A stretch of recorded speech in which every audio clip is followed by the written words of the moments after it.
The Berghof was Adolf Hitler's home in the Obersalzberg of the Bavarian Alps near Berchtesgaden, Bavaria, Germany. Other than the Wolfsschanze, his headquarters in East Prussia for the invasion of the Soviet Union, Hitler spent more time at the Berghof than anywhere else during World War II. It was also one of the most widely known of his headquarters, which were located throughout Europe. Rebuilt, much expanded and renamed in 1935, the Berghof was Hitler's vacation residence for 10 years. In late April 1945 the house was damaged by British aerial bombs, set on fire by retreating SS troops in early May, and looted after Allied troops reached the area.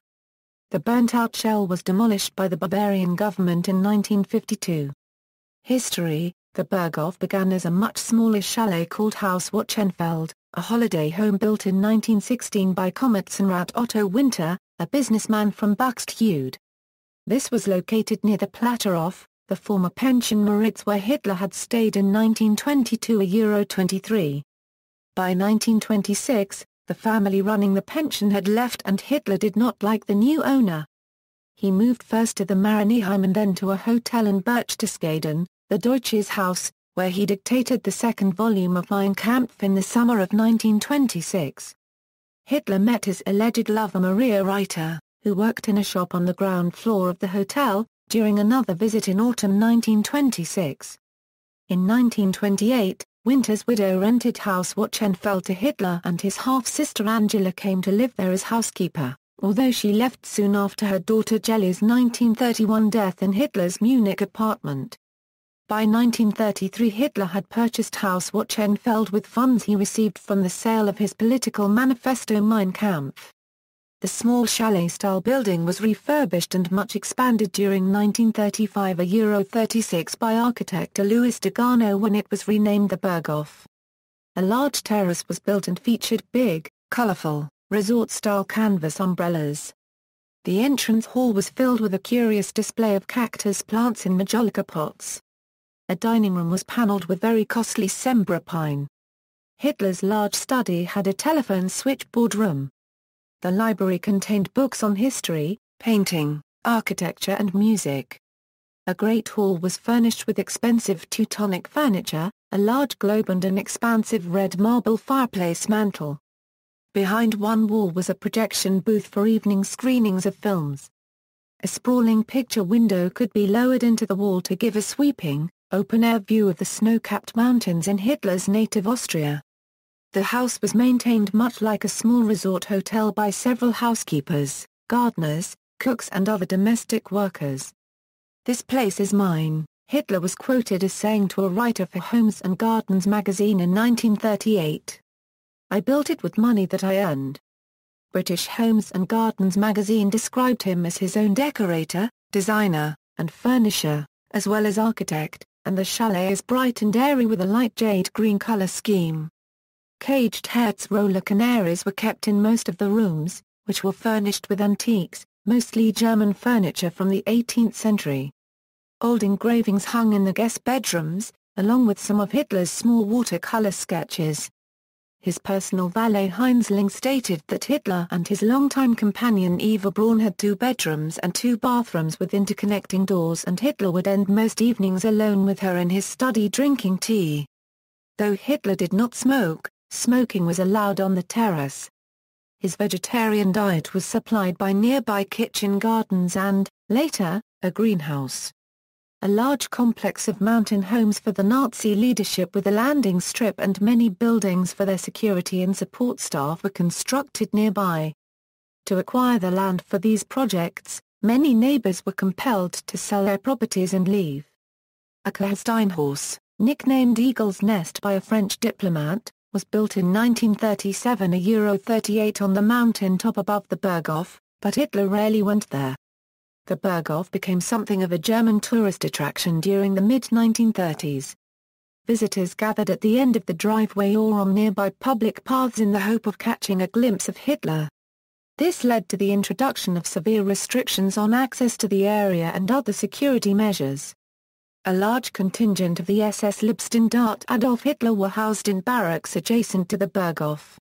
Under the command of Obersturmbannführer 1 Quartier Bernhard Frank, they patrolled an extensive cordon security zone that encompassed the nearby homes of the other Nazi leaders. With the outbreak of war, extensive anti-aircraft defenses were also installed, including smoke-generating machines to conceal the Berghoff complex from hostile aircraft. Further, the nearby former Hotel Turken was turned into quarters to house the Reichssicherheitsdienst SS security men who patrolled the grounds of the Berghoff. Guests at the Berghoff included political figures, monarchs, heads of state and diplomats, along with painters, singers and musicians. The important visitors personally greeted on the steps of the Berghoff by Hitler included David Lloyd George, the Aga Khan, Duke and Duchess of Windsor, Kurt von Schuschnigg, Neville Chamberlain and Benito Mussolini. On May 11, 1941, Karl-Heinz Pinch visited the Berghoff to deliver a letter from Rudolf Hess informing him of his illegal flight to Scotland. At the end of July 1941, Hitler summoned his military chiefs from OKW and OKH to the Berghoff for the Berghoff Conference, at which the Russian problem was studied. Hitler's social circle at his Berghoff retreat to Euro, which his intimates referred to as on the Berger Euro, included Eva Braun and her sister Gtl, Eva's friend Marianne Schaparagrafenmann, Herta Schneider and her children, Heinrich Hoffmann, and the wives and children of other Nazi leaders and Hitler's staff, who would all pose for an annual group photograph on the occasion of Hitler's birthday. The social scene at the Berghoff ended on July 14, 1944, when Hitler left for his military headquarters in East Prussia, never to return. Silent color films shot by Eva Braun survived the war and showed Hitler and his guests relaxing at the Berghoff. In 2006, computer lip-reading software identified several parts of their conversations. Among those identified in the films were Albert Speer, Heinrich Himmler, Joseph Goebbels, Joachim von Ribbentrop, Reinhard Heydrich and Karl Wolff. Two guests planned to use a visit to the Berghoff as an opportunity to assassinate Hitler. On March 11, 1944, Captain Eberhard von Breitenbach arrived with a concealed pistol with the intention of shooting Hitler in the head, but guards would not allow him into the same room. On June 7, 1944, Colonel Klaus Schenk Graf von Stauffenberg planned to detonate a bomb at a meeting there, but his fellow conspirators would not give him approval to do so because Himmler and Hermann Gar Paragraph Ring were not also present. There was also a British plan called Operation Foxley for a sniper to kill Hitler on his daily walk from the Berghoff to the Thierry House. Muslinikopf Tea House equals, in 1937, a Thierry House with a round main room was built in a wooded area on Muslinikopf Hill, across the small Obersalzberg valley from the Berghoff. Hitler took an almost daily afternoon walk there when he was at Berchtesgaden. The stroll along the mostly wooded path between the Berghoff and the tea house was less than a kilometer, and at one spot featured a scenic overlook of the whole valley, fitted with wooden railings and a bench, where many widely known photographs were taken and political discussions were held. At the tea house, Hitler might even nap in an easy chair, surrounded by friends and associates from his inner circle. Most of the few surviving photographs of Hitler wearing eyeglasses were taken in the tea house.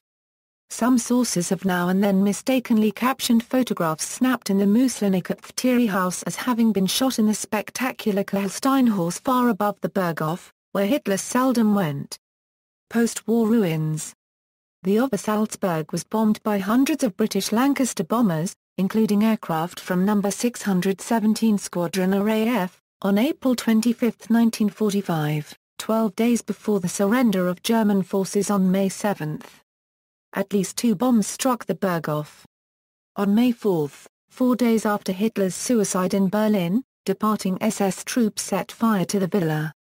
Only hours later, the U.S. 3rd Infantry Division arrived at Berchtesgaden along with the French 2nd Armored Division. In his interview with the Library of Congress, Hermann Louis Finnel of the 3rd Division, 7th Regiment, Company I, stated that he and his ammo carrier, PFC Fungerberg, were the first to enter Berghoff, as well as the secret passages below the structure. Finnel stated that the hallway below the structure had rooms on either side filled with destroyed paintings, evening gowns, as well as destroyed medical equipment and a wine cellar. The Americans reportedly muddled Berchtesgaden with the Berghoff, and a French army captain along with his driver were the first Allied personnel to reach the still smoldering chalet. A French tank crew soon joined them. Over the next few days the house was thoroughly looted and stripped by Allied soldiers. The American 1st Battalion of the 506th Infantry Regiment arrived 4 days later, on May 8.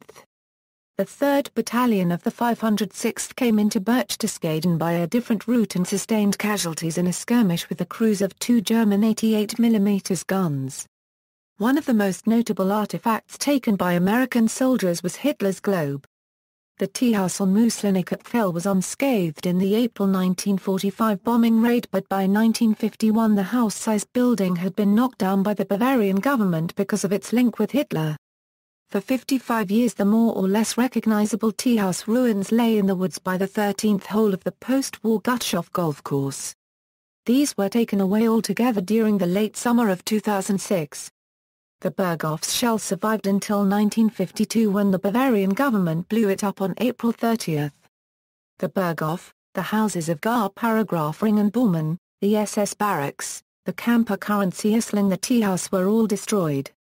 This had been part of an agreement under which the Americans handed the area back to the Bavarian authorities. There was fear that the ruins would become a neo-Nazi shrine and sightseeing attraction. The garage remained until 1995. The ruins were further obliterated during the 1990s and early 2000s. By 2007 trees had overgrown the site and only scattered rubble and the top of a retaining wall were visible. Location of the Berghof and Adolf Hitler's other headquarters. The Berghof was one of 10 headquarters used by Hitler during the war. A further 4 locations were intended for his use but were never visited by him.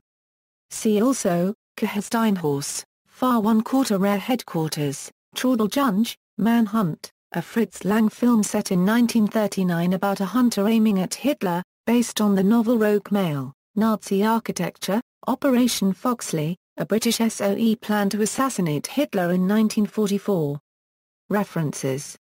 Notes Bibliography Guido, Pietro, Hitler's Berghof and the Tea House ISEM, Milan, to a Degree edition, 2013, ISBN 978-88-87077-07-0. Abel, Henrik and Ull, Matthias, The Unknown Hitler, Walden, Jeffrey R. Hitler's Berchtesgaden, A Guide to Third Reich Sites in the Berchtesgaden and Obersalzberg Area, Fonthill Media, ISBN 978-1-78155-226-1, Wilson, James, Hitler's Alpine Retreat, Pen and Sword Military.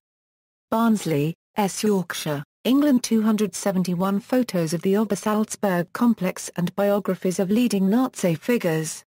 ISBN 1-84415-263-4.